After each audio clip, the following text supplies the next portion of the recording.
Hey guys, it's Jennifer. Welcome back to my channel. Today I'm coming to you with a book review of one of my most highly anticipated releases of the year, The Ballad of Songbirds and Snakes by Suzanne Collins. There might be mild spoilers in this video, but I want to do my best to try to keep it spoiler free. Still, if you don't want to know anything even general about how the games in particular went on in this book, come back to me when you've read it. So what might be beneficial to know is my past with the Hunger Games trilogy. I would have to say it's one of my favorite trilogies of all time, and I've reread it 4 or 5 times. So when the books originally came out, I was in high school and I read them as they came out each year. So 2008, 2009, 2010. In my undergrad career, I took a course dedicated entirely to the Hunger Games and to the social and political commentary that it was making. And so I think I went into this with a lot of different emotions and a lot of different expectations. I did my best to know absolutely nothing about this book before I read it, other than the fact that it was going to be about President Snow. And like everybody, when that was announced, I did feel apprehensive about it.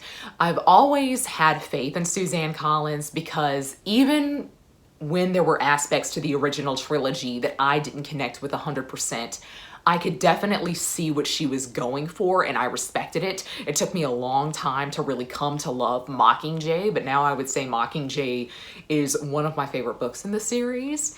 So I think I went into this knowing that it was not going to be more of the same, and yet I also think I was a little bit disappointed as I got into it and I realized that it was not going to be the same. And I mean a lot of things by that. This book is written in third person when the original trilogy was written in first, and I think that was ultimately the best decision to make. I thought this was going to be dual POV because it was third person, so it does kind of make me question why she didn't just go with what she knew worked for her. But at the same time, I'm somebody who really does not like first person narration except in the Hunger Games and in classics. I think it is very limiting, and what worked about it for the original trilogy was that we were lost alongside Katniss. We didn't know what was going on. We got no other exposition or knowledge of our surroundings unless it was through her eyes. And I think we got more of that here just by default, just by it being in third person. I think we got more description of the Capitol, of the people around Snow, who he interacted with, how he felt about them, more than we would have were we just in his head dealing with an internal monologue. And perhaps she thought we would have just been disgusted to be in his head, which is also a valid point. But also by default, this book was different because it was from the perspective of a mentor. So if you don't know anything about the Ballad of Songbirds and Snakes, it is from the perspective of President Snow when he's 18 years old, but it's also during the 10th Hunger Games. But the Hunger Games themselves are not nearly as popular or as much of a show as they are in the 74th and 75th Hunger Games, where we're familiar with all this kind of pageantry, designing outfits, interviews. None of that is present at this stage, and so they are starting to do new things with the games, and so they decide to bring in mentors, and seniors from the academy, which is where Snow goes to school, they get chosen to be the mentors for the 24 tributes at this year's Hunger Games. And of course, he gets the girl from District 12, that's who he mentors, which I think was fairly predictable. So regarding the Hunger Games, at this stage, they are just now getting into what we would recognize as the Hunger Games from the original trilogy. And so there was a lot of discussion pretty blatantly on the page about betting, about bringing in sponsorships and sending them gifts in the arena, about kind of having a persona that she put on TV and that she put in the interview. And for me, it started out being a little bit heavy-handed and a little bit blatant on the page. And one thing that I really love about the Hunger Games as a trilogy, as a series, is that I felt like it was making wonderful political and social commentary, but it never needed to beat you upside the head with it for you to understand that that's what it was saying. And I felt like as I made my way through the first half of this book in particular, it was so blatant that to me it felt almost like I was sitting down to be lectured by somebody. because there were very much actual conversations on the page between Snow, his friends, about bringing in betting, about maybe mandating that the Hunger Games need to be watched by everyone in the districts, because it's not popular for a lot of reasons, and people don't want to watch it because they don't particularly want to see kids being killed. And so that's something that's put forth by one of his classmates, where he says, we should mandate it. This should be law. Everyone should be watching the Hunger Games. Because Snow has a friend, and he would never call this guy a friend, but I don't have another word for it, so that's what I'm going with.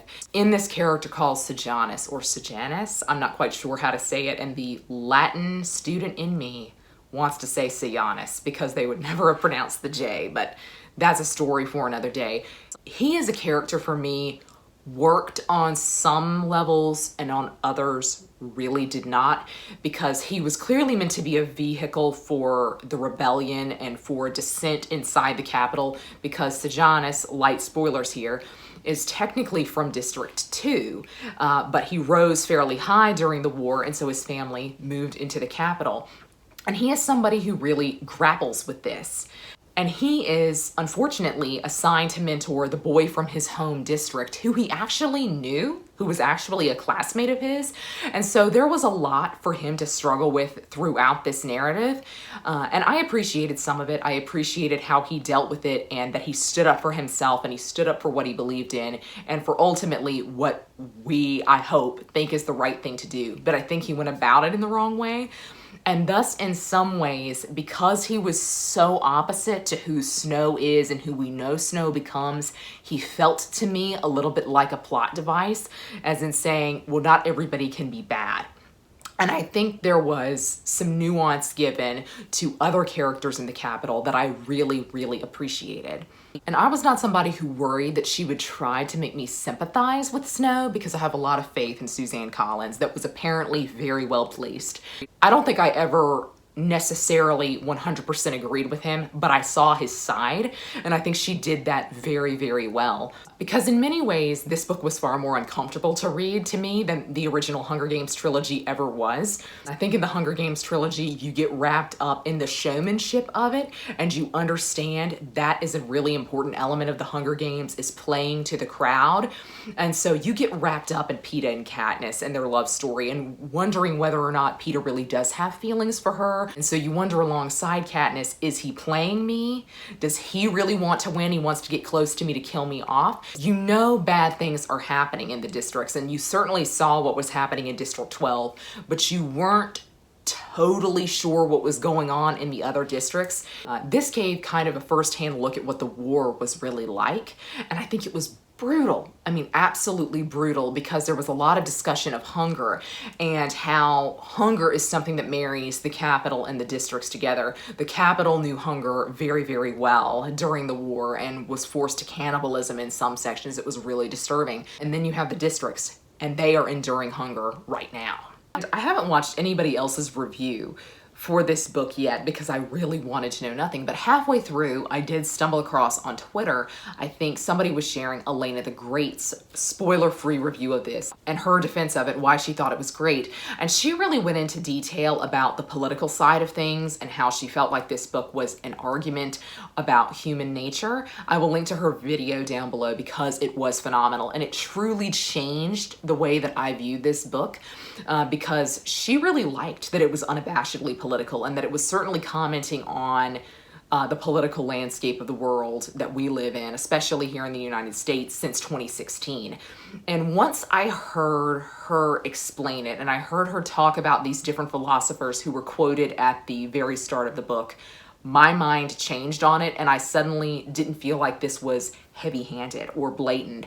I thought it was really making a very important statement, and actively discussing it does not take away from that. And reflecting on how Elena put things, and how I felt as I finished the book, I now can put into perspective what people's complaints about it were.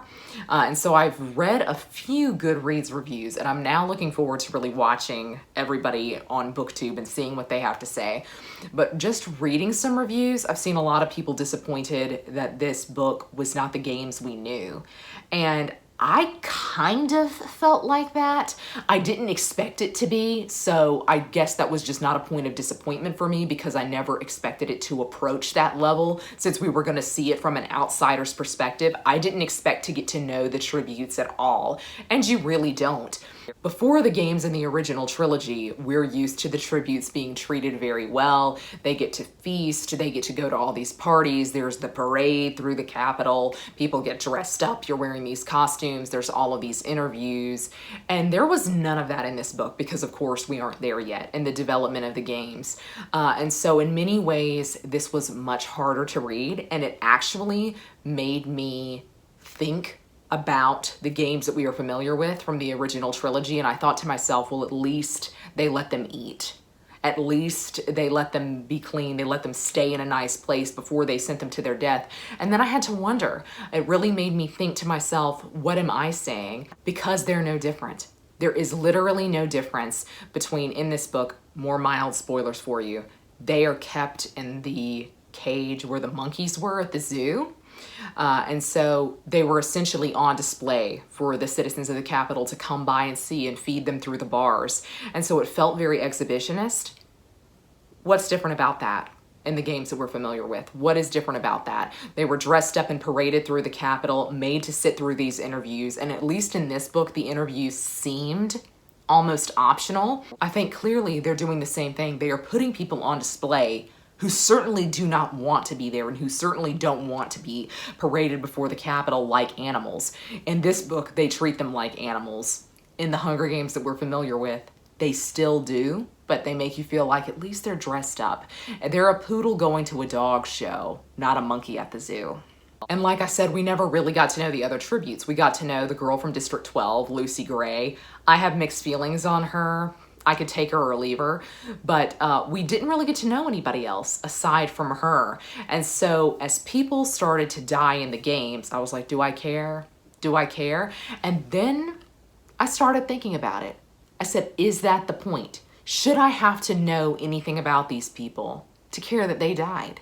I think maybe that's the point she was trying to go for, and if so, that is really incredibly poignant. But I might also be giving her too much credit. You will have to let me know down below your feelings if you have read this book.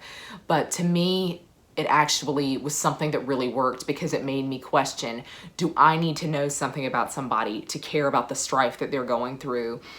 And this was also shown, I think, really well through the character of Sejanus and how he sympathized with people from the districts and how he sympathized with the tributes in particular. And so from there, I started to think too about my reading of the original trilogy. Did I feel like the political messaging was secondary or was subtext because I was a teenager reading these as they released and rereading them?